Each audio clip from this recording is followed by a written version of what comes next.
मी यवतमाळचा सस्ता ब्लॉगर. आपल्या सस्त्या ब्लॉगमध्ये आपलं स्वागत आहे. आमच्या कॉलेजमध्ये प्रॅक्टिकल पाहायसाठी आज येणार होते पाहुणे. मग तर साफसूफ करावंच लागते बा क्लास. बाकीचं जे सामान होतं ते स्टोर रूम मध्ये ठेवून दिलं रे बा आम्ही. चाल रे बा म्हणलं तुषार म्हणलं आता आपल्या क्लासमध्ये. पण तुषारचं काय चालू होतं काहीच समजेना रे बा. तुषारचं तर वेगळंच चालू होतं. हे म्हणे फॅनच खोलू रे बा म्हणे आता म्हणे. मी म्हणलं कायले खोलतो रे बा म्हणलं. गहू तू याच्यात लयच मोठी दिसते म्हणलं मला. त्याचे तर सगळंच काम करून राहिले ते. पण आमचं तर तुषारचं ना आमचं तर वेगळंच काहीतरी चालू होतं रे बा. आमचं तर वेगळंच राहते. पण आमच्या याच्यात आता पण्या तिकडल्या पार्टीत गेला. मग हे म्हणे नाही नाही म्हणे हे असं कसं म्हणे जमतच नाही म्हणे. जाऊदे रे बा म्हणलं त्याला. म्हणलं पहिले आपलं पाहू म्हणलं मग पाहू म्हणलं त्याचा हिशोब म्हणलं. पण्याले म्हणलं जेवायचं कसं बे म्हणलं तर पाहू म्हणे तो. मॅ म्हणलं पाहू घेऊन आहे म्हणलं. मारते म्हणलं आपल्याला उपाशी म्हणलं. हे सर म्हणतच नाही ते. सर आले तिथं प्रॅक्टिकल लावा म्हणे. प्रॅक्टिकल करा म्हणे पहिले मग पाहू म्हणे आपण काय आहे तर. प्रोजेक्ट पाहायसाठी वेळ आहे म्हणे. तुम्ही तरी प्रॅक्टिकल करा म्हणे. मग भेटलो बा इथं प्रॅक्टिकल करायसाठी दिलं प्रोजेक्ट आमचं. पण हा पोट्टा बा बहीण प्रॅक्टिकल करायचं तर इथं खेळू राहिला. याच्या हिच्या माय मी लयच खतरनाक माणूस आहे आमच्या हिच्यात. मग झालं बा इथं सर म्हणे नाव घेऊ चिपकून घ्या म्हणे. जे जे उभे राहणार आहे तिथं थांबजा म्हणे. त्याचेच नाव चिपकावा म्हणे. प्रॅक्टिकल करणारे प्रॅक्टिकल करत होते ना आम्ही इकडे प्रोजेक्टचं घेऊन आलो. मग बसलो इथं मस्त भोपाल्या की करत. तुषारले म्हणलं चार रे बा म्हणलं आपण फिरून येऊ म्हणलं. कोण काय बनवलं तर इथं जर भाड्यानं लागली कोणाला तर गाडी घेऊन जायचं रे बा. मस्त इथं तरी बम कामी होते पाहिजे. आपल्या याच्यातले इथं पोट्टे दिसले. मी म्हणलं हे कलाकार लोक का करू राहिले इथं. चला रे बा म्हणलं याच्यापासून या थोडस फिरून. इथं आलो तर इथं मशीन दिसली रे बा मला पहिले. पण इथं का चालू होतं काही समजे नाही. मी म्हणलं हे यायनं पक्षी बनवला रे बा म्हणलं. तर ते तसंच यायनं पक्षी बनवला इथं उडवणारा. हे पाहून तर मला इथं चोर बाजारात आठवण आली माय. मी पण हे चोर बाजार नाही आयडिया होय. तुषार म्हणे याच्यासाठी गड्डा खांदाचा आहे म्हणे. जेसीबी आहे म्हणे. हे सोय म्हणे ते पोट्ट म्हणे. मी म्हणलं चार रे बा म्हणलं मग कुठं आहे म्हणलं दाखव म्हणलं जेसीबी. आणि दाखवली बा मग त्याने जेसीबी मला. मी म्हणलं जमलं रे बा म्हणलं मस्त गड्डा खांदते म्हणलं. आम्ही आलो मग गरम व्हायसाठी गॅस कडं. कारण की यायनं बनवले ते गॅस. मग यायले म्हणलं पेटवा रे बा म्हणलं. तर थांबा रे बा म्हणे त्याला येऊ द्या म्हणे. मग या म्हणे तुम्ही. सरनं दिलं मग आम्हाला आवाज का मोटर दुरुस्त करा म्हणे. आपल्याला मोटर दुरुस्त करायला दिली म्हणे त्यानं. मग सरले म्हणलं काही विषय आहे का म्हणलं. अब्बी ठीक करके देता हो म्हणलं. भेटलो बा मग आम्ही इथं मोटर दुरुस्त करायसाठी. इथं ते प्रॅक्टिकल चालू होतं आणि इकडे मोटर दुरुस्त करणं चालू होती. सरनं सांगून दिलं असं असं करायचं आहे ना याच्यातला फॉल्ट पहा म्हणे. हे घुमून दाखवा म्हणे मला. म्हणलं अब्बी ठीक करके देता हो. कुठ्याला म्हणलं पहिले आपलं प्रोजेक्टचं ठेवून देऊ रे बा म्हणलं बरोबर. मग भेडू म्हणलं आपण मोटर दुरुस्त करायसाठी. द्यावं सर म्हटलं दुरुस्त करून देतो म्हटलं. आता आम्हीच पाहतो म्हटलं काय झालं त्याला. तर गेली बा मग तिला खोलकाल करून टाकली ना. आपल्या जवळ आली म्हणजे तिचं तर काही ना काही तुटताट होण्याचं आहे. पण आता काही तुटलं नाही. कारण की आपल्याला दुरुस्त करून देणं येते त्या दुसऱ्याले.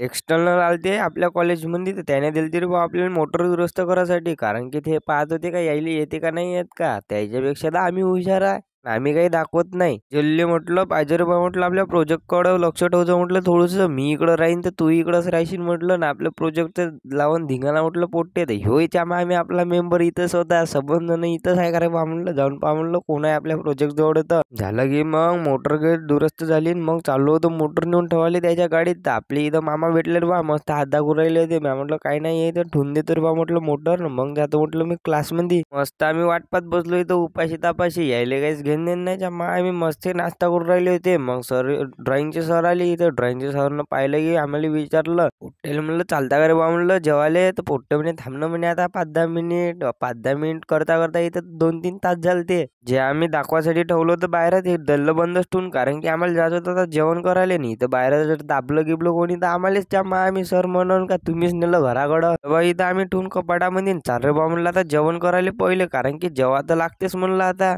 उचलल्या बॅगा मग आम्ही इकडे आलो रे बा जेवण करायसाठी. मस्त इथं आता जेवण करतो म्हटलं. मग जेव्हा आम्ही ईडीचा एक क्लास होता तर चला रे बा म्हणलं मग ईडीचा क्लास करायला जेवण करून. मग जाऊ म्हटलं आपण घराकडं. मग पाहू म्हटलं काय होत येतं. तर पण्या म्हणे खालता आपल्याला आवाज देत आहे म्हणे. ज्याच्या प्रोजेक्ट आहे ते दाखवून द्यावं म्हणे. मग जाऊ म्हणे आपण घराकडे. दाखवलं बा. मग आलो आम्ही इथं बस स्टँडवर. तर बस स्टँडवर इथं वेगळाच मॅटर चालू होता थोडासा. पाहून घ्या आता ह्यो माणूस काय म्हणते. तर ह्यो म्हणते आपणच डॉन आहे रे बा म्हणते.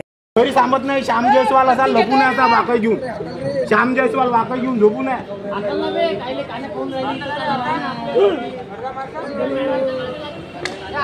मॅटर तर लईपर्यंत चालला. पण आम्ही आलो इकडे थोडंसं ऐकायसाठी. कारण की हे ऐकायला लागते. मग इथं ऐकलं बा थोडा वेळ आम्ही.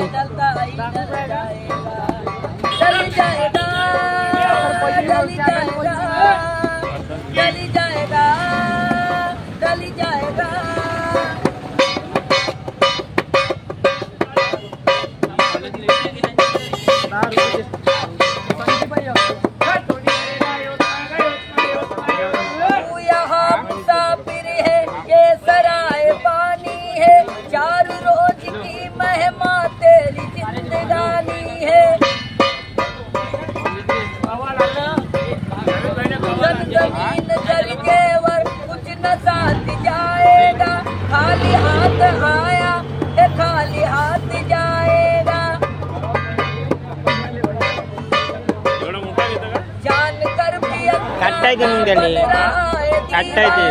अपने कुर्बानी बर्तन रहा है दीवाने। इस कदर को खोया है इस जहां के मेले में, खुदा को भूला है फंस के इस झमेले में। आज तक ये देता है आने वाला होता है, जिंदगी को तो समझा जिंदगी पे रोता है। अपनी अपनी कितरों में जो भी है वो उलझा है, जिंदगी हकीकत में क्या है कौन समझा है। आदि समझ ले, आदि समझ ले, कल ये मौका हाथ में तेरेगा। तो गपलत वाले को सूरज धीरे धीरे ढलता ही चली जाएगा, चली जाएगा। झालं बा मग आमचं ऐकून ते मी आलो मग घराकडं. तर घरापाशीच्या मामी तर बांधकाम चालू होतं वाटते. इथं दिसले मला पिंजरे गिंजरे. मग ते जाऊ दे रे बा म्हणलं, चाल रे बा म्हणलं यवतमाळला. आम्हाला होतं थोडंसं यवतमाळला काम. आलो बा मग इथं यवतमाळ मध्ये. तर समीर मामा म्हणे आपण पेस्टे खाऊ म्हणे, इथं थांब रे बा म्हणे. मग मी म्हणलं घेणार बा म्हणलं लवकर, आपल्याला जायचं ना म्हणलं लवकर घराकडं. म्हटलं आपलं कामही बाकी आहे म्हटलं. झालं मग आमचं इथं आईस्क्रीम घेतली मस्त खाल्ली इधर बा. आणि म्हटलं आता आपलं काम करून घेऊ म्हटलं, मग चाललं जाऊ म्हटलं घराकडं. तर केला मग यायला मग टाटा. भेटू आपण आता सस्त्या ब्लॉग मध्ये उद्या. तुम्ही सबस्क्राईब करून ठेवून द्या. आपल्या रोस्टिंगचा व्हिडिओ लवकरच येणार आहे.